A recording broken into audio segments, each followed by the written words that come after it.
make you happy.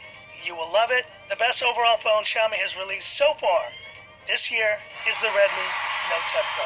I told you guys when I said it, this is the easiest recommendation phone of any on the market. And even as a flagship user, someone who wants something like a Mi 11 or even a Mi 11i, I think this Redmi Note 10 Pro should still be on your radar. This phone hits all the marks like I mentioned before, but what makes this so incredible and easy to recommend is the price. In that $250 to $300 US price point, a gorgeous 120Hz display with a look and bezels that are pretty much identical to most of these other phones, with that GM2 108 megapixel main camera. I mean, guys, this is truly the Poco F1 of this generation and is hands down, in my opinion, the easiest phone to recommend of the bunch. And I do want to shout out some other honorable mentions like the Black Shark 4 Pro, like the K40 Game Enhanced Edition.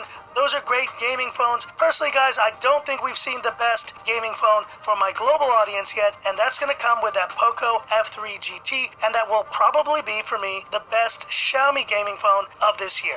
And so there you have it, guys, my top phones from Xiaomi so far of 2021. And of course, the year is still halfway done, but I'm sure that a number of these phones will still be here at the end of year awards when I give out the best phones of 2021. So we shall see, guys, we shall see. But hit me up in the comments. What are your top phones so far of 2021 from Xiaomi? And did any of yours make the list?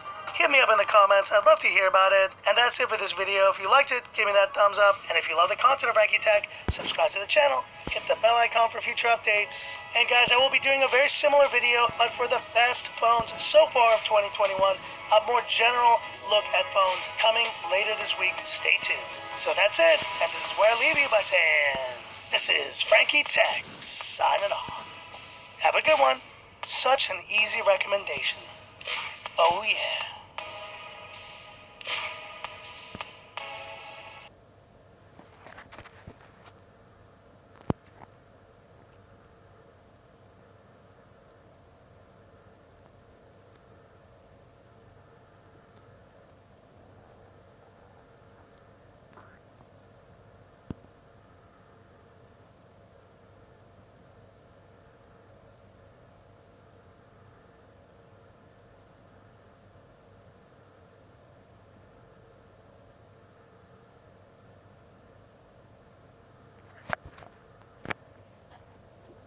So I spent the last 5.5 months collecting and testing all the top globally available smartphones. I've rated every single one's performance, camera, battery and display based on what price it's selling for and given them an overall value rating. So with that in mind, these are the top 22 smartphones in the world right now, from good to better to the best. Some of these will surprise you. Okay, so at the back end is Nokia, specifically the X20, which is their affordable flagship 2021 phone. And Nokia's doing a lot of great stuff right now. Their phones are all inexpensive, they're bloatware free.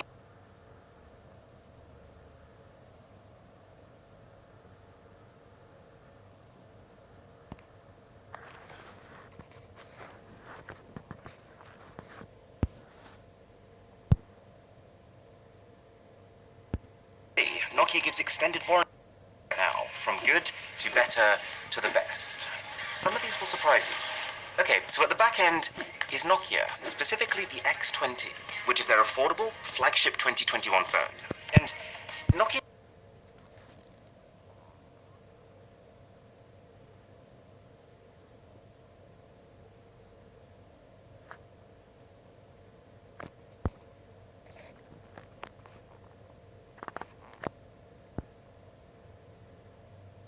is doing a lot of great stuff right now. Their phones are all inexpensive, they're bloatware free, Nokia gives extended warranties and loads of software support. Their entire angle is sustainability, smartphones that you buy and you keep.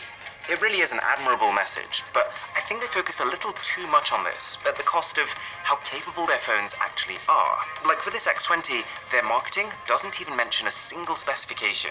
That's like applying to university but refusing to show them your grades. And fundamentally it's because this phone is absolutely crushed by even the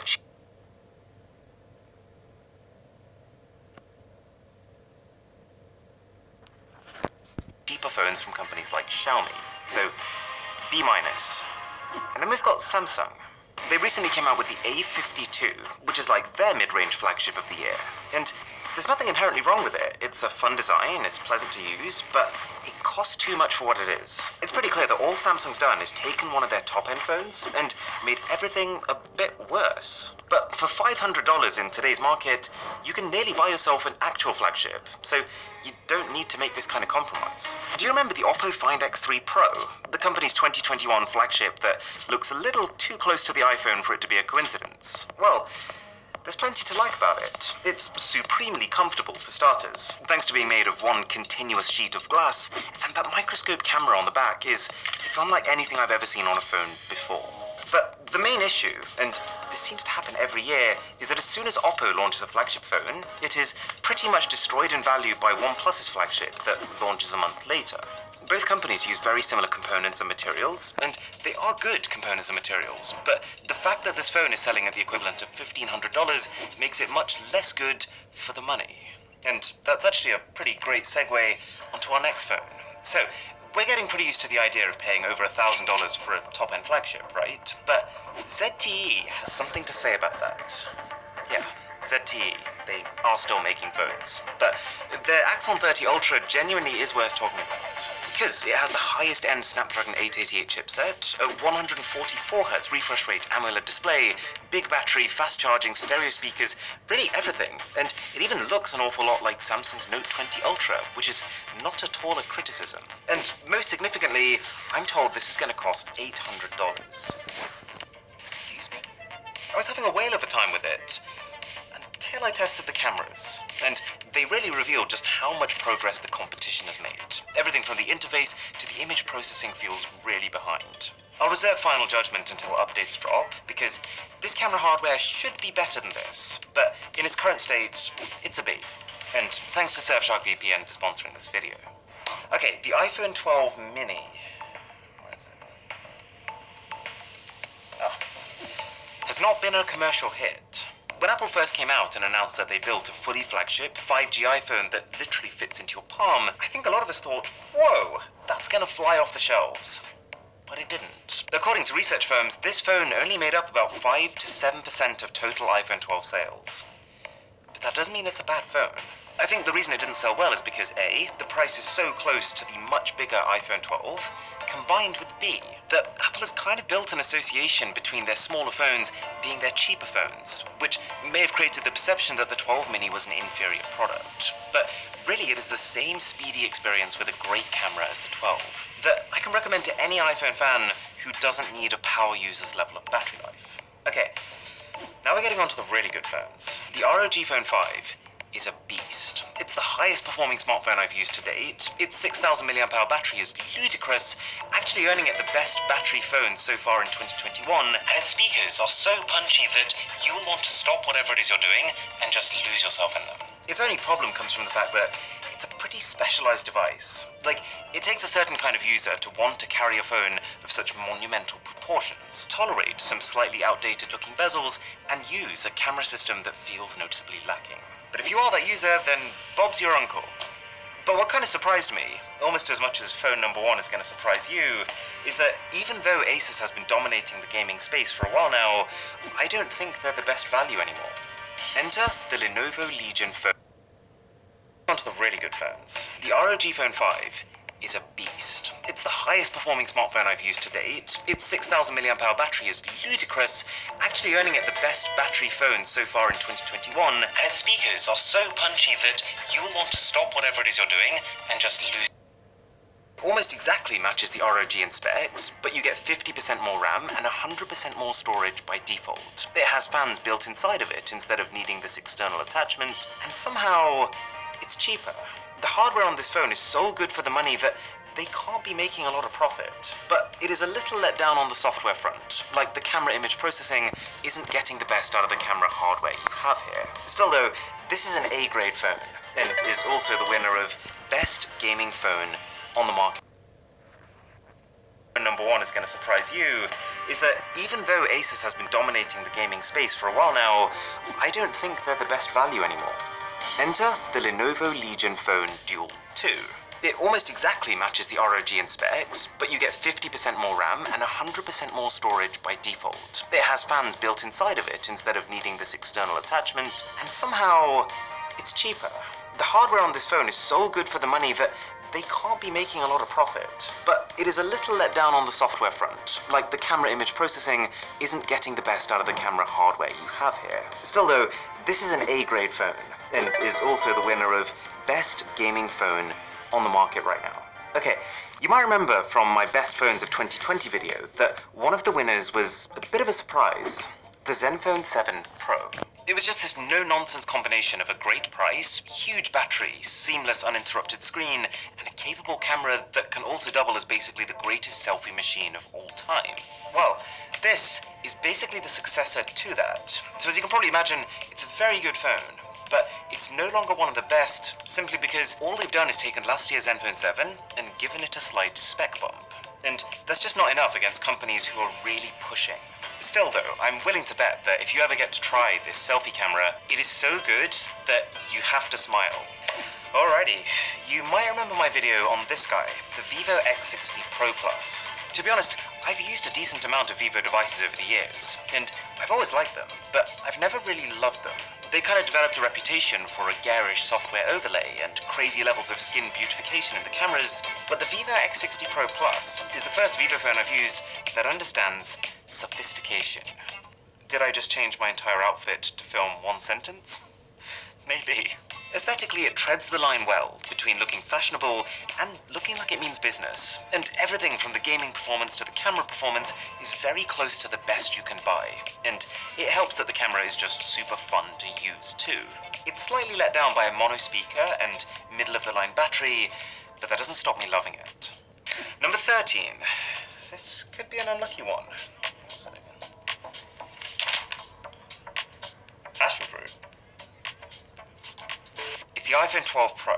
This is a great phone, but the reason that it's not higher up on the list is that, the way I see it, it's just an optional extra to the 12. It offers a few fairly minor features like a LiDAR scanner for better augmented reality and a 2x telephoto lens. I appreciate these, but for the majority of consumers, the only noticeable difference will be the extra storage it comes with, the fact that it's heavier, and the fact that it has a matte finish. It's basically the iPhone to get if you want to spend a bit more than the base, but you don't want to get the max-sized one. And that leads me onto the base iPhone 12, because this phone hugely benefits by how similar it is to the 12 Pro. You know, just before they launched, I was using both of these phones at the same time, and I couldn't even tell you how many moments I had where I'd pick one off the table, use it for a good 5 minutes, only to realize I'd picked the wrong one up.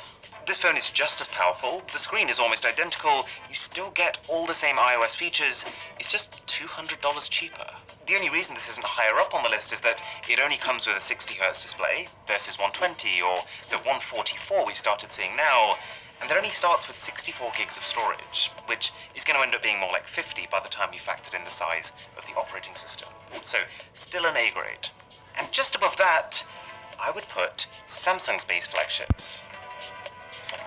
The iPhone to get if you want to spend a bit more than the base, but you don't want to get new or groundbreaking. In fact, in a lot of ways, above that, I would put Samsung's base flagships. If I can pick them up. There we go. The S21 and S21 Plus are not the most exciting devices. They don't do anything particularly new or groundbreaking. In fact, in a lot of ways, they're a complete side grade from last year's S20 phones. But they bring in a lot of smaller, quality of life improvements. They've had a redesign that takes them from some of the worst looking flagships to some of the best in my books. And, in a bit of a surprise turn of events, they're cheaper than last year's. Okay, we're in the top 10, and if you are enjoying this video, then a sub to the channel would be mighty. I realised that for the last month, over 50% of you watching have been subscribed, so thank you. This is the Xiaomi Mi 11. It's great. It's cheaper than the base S21 in just about every region but the US, and spec-wise, it's more of a match for the Galaxy S21 Plus, which is $200 more than that. Let's use the wallpaper. The best way to think about the Mi 11 is as a high-end flagship all around with a best-in-class display. The only potential hurdle is Xiaomi's MIUI software skin, which, to be honest, I like, but I've showed it to enough people who don't to know that not everyone does. And just above the Mi 11 is... I know.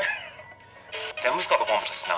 Now, this phone had a bit of a rough launch. I think what happened is that OnePlus basically spent an entire month before it came out hyping up their collaboration with Hasselblad, giving us never-ending teasers about how it was going to revolutionize photography, but then when the phones actually arrived, Hasselblad might as well not have been involved. You couldn't tell. And so, justifiably, most reviewers came down pretty hard on this. But a few weeks later, I got an entire month before it came out hyping up their collaboration with Hasselblad, giving us never-ending teasers about how it was going to revolutionize photography, but then when the phones actually arrived, Hasselblad might as well not have been involved. You couldn't tell. And so, justifiably, most reviewers came down pretty hard on this. But a few weeks later, I got a call from OnePlus. They said, "We watched your camera comparison, we took your feedback on board, and we've improved them." Don't get me wrong, this didn't immediately make it a dream camera system, but for its price now, it is a good camera system. And even without optical image stabilization, it takes crisp, smooth video. Plus, of course, being a OnePlus phone, you get fast bloat-free software with guaranteed updates. It's a little more focused on exactly what the user needs with no unnecessary extras. And because of this, they've managed to keep to their tradition of staying more affordable than their competitors. Definite A-grade phone. Then we've got the OnePlus 9 Pro, which is the 9's more expensive counterpart. And the reason it's above it is that if you have the budget, it's worth it. It's basically the OnePlus 9, but with all those little bits that had to be trimmed, put back into it. It's not quite an ultra phone, but it is a fully fleshed out flagship. And in my eyes, the best flagship phone, under $1,000. Okay, we can't make a list of the best phones without including the Pixel 4a. It was Google's mid-range phone from 2020, and I usually try and refrain from recommending last year's options when a new one may well be around the corner, but given that this is available now for $299 compared to the $349 it was launched at, given that it's only gotten better since it launched, and that because it's a Google-made phone, it'll most likely still get updates all the way till Android 14, I wouldn't hesitate in still recommending it. The Pixel 4a should not be as good as it is. No part of this phone's spec sheet is impressive in 2021, but it's just carried by phenomenal software.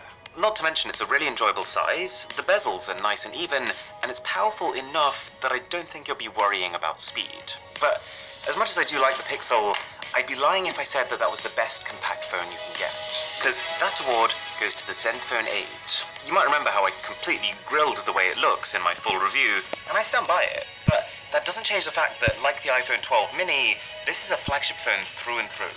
But unlike that phone, this one has a great battery too.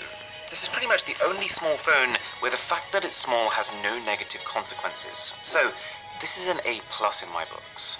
But now we're on to the big boy phones. In 5th place is the iPhone 12 Pro Max. It's a phone that, providing you have the budget and the palm size, it's an easy win. I totally agree that it's not the most exciting phone in the world, but the reason that this is still the main phone I use on a day-to-day basis is that it's supremely reliable. The combination of iOS levels of optimization with the best hardware you can get on an iPhone means that if I want to post an Instagram story, I know it's going to look good. If I want to send a WhatsApp voice note, I know it's going to sound good.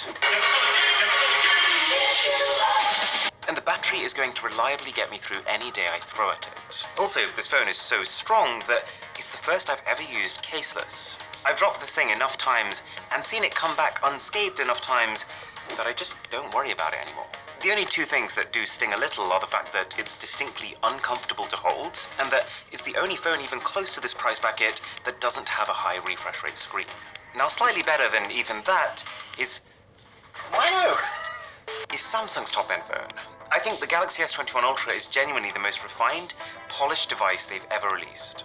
It's a big visual upgrade over the S20 Ultra, plus a long list of subtle corrections, which is exactly what that phone needed. It's taken it from incredibly capable with mixed delivery to incredibly capable with strong delivery. I like the way it looks, I like the way it feels, and providing you've got a hand big enough to hold it, I have no reservations in recommending it. And that leaves us with the best overall flagship phone, if money was no object. And this award is going to the Xiaomi Mi 11 Ultra. I could spend 15 minutes straight just talking about this phone. Actually, that's what I did a few weeks ago.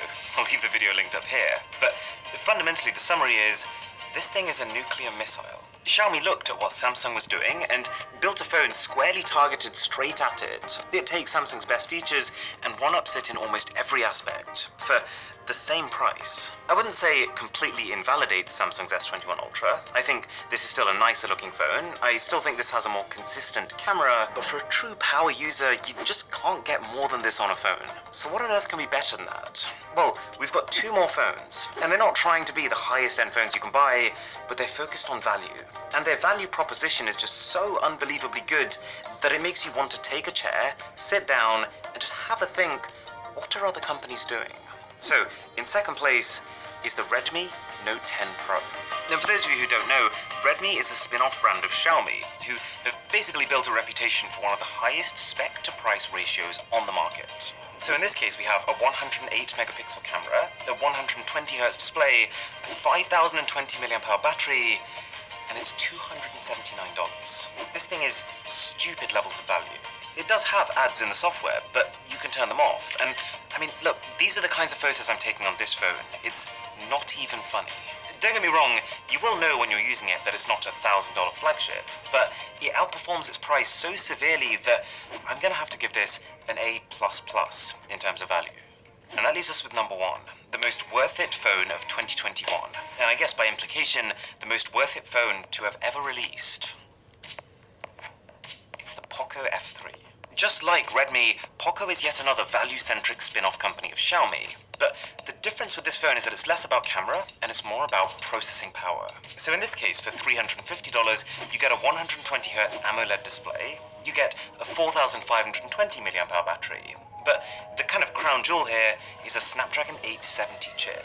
It's not the absolute bleeding edge you can get, but it's an overclocked version of last year's flagship 865. For this price, that is ridiculous levels of performance. It makes the Google Pixel 4a look like it belongs in a museum.